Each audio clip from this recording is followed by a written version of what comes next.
भगवान श्री कृष्ण का जन्म कंस का वध कर समस्त पृथ्वी लोक को उसके अत्याचार से मुक्त करने हेतु हुआ था। किशोरावस्था में ही वो गोकुल से मथुरा आ गए तथा दुष्ट कंस का वध किया। कंस की मृत्यु से दुखी उसके ससुर जरासंध ने एक विशाल सेना लेकर मथुरा पर आक्रमण कर दिया। इस आक्रमण में उसके साथ शिशुपाल, काल यौवन जैसे शक्तिशाली राजा भी शामिल थे। जल्दी ही सेना मथुरा जा पहुंची और मथुरा की राजसभा में कृष्ण तथा बलराम को सेना को सौंपने का संदेश भेजा गया। इस युद्ध को टालने तथा मथुरा के निर्दोष नागरिकों को बचाने के लिए कृष्ण ने रातारात वहां से सैकड़ों किलोमीटर दूर समुद्र में एक नई नगरी द्वारिका का निर्माण करवाया। अपनी माया से उन्होंने समस्त नागरिकों, उनके पशुओं तथा संपत्ति को नींद में ही नई नगरी में पहुंचा दिया। अगले दिन सूर्योदय के समय कृष्ण तथा बलराम जरासंध की सेना के सामने जा पहुंचे और उसे लड़ने के लिए चुनौती दी।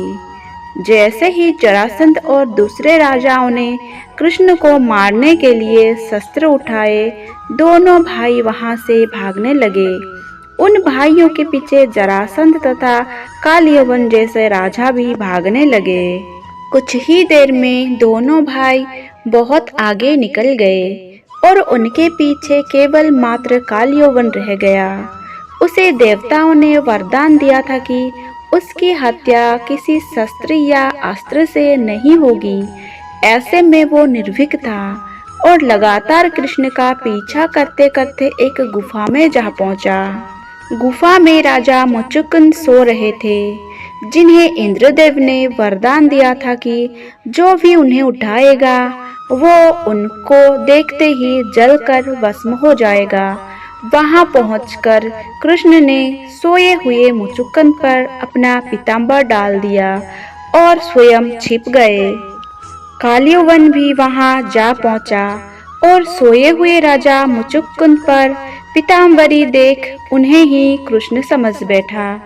उसने मुचुकुंद को उठाने के लिए लात मारी, जिसके कारण उनकी निद्रा खुल गई और उनको देखते ही काल यौवन वहीं पर जलकर भस्म हो गया। तत्पश्चात कृष्ण ने राजा मुचुकुंद को अपने चतुर्भुज स्वरूप में दर्शन दिए और उन्हें मोक्ष पाने का वरदान दिया।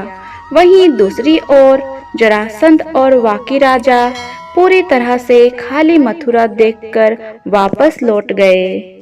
श्री कृष्ण चाहते तो वो स्वयं भी काल यौवन और अन्य अधर्मी राजाओं का वध कर सकते थे, परंतु देवताओं के दिए वरदान का मान रखने के लिए ही उन्होंने काल यौवन को राजा मुचुकुंद के हाथों मरवाया। इसी तरह बाद में जरासंध का वध पांडुपुत्र भीम के हाथों करवाकर भूधरा का भार कम किया। इस कहानी के बाद कृष्ण के नाम साथ हमेशा के लिए रणछोड़ जोड़ दिया। कृष्ण की इस कहानी से सीख मिलती है कि अनावश्यक ताकत का प्रदर्शन नहीं कर बुद्धि बल से काम लेना चाहिए। इस तरह हम अपनी शक्ति को खर्च होने से रोक सकते हैं और बड़े से बड़े संकट का भी सामना कर सकते हैं।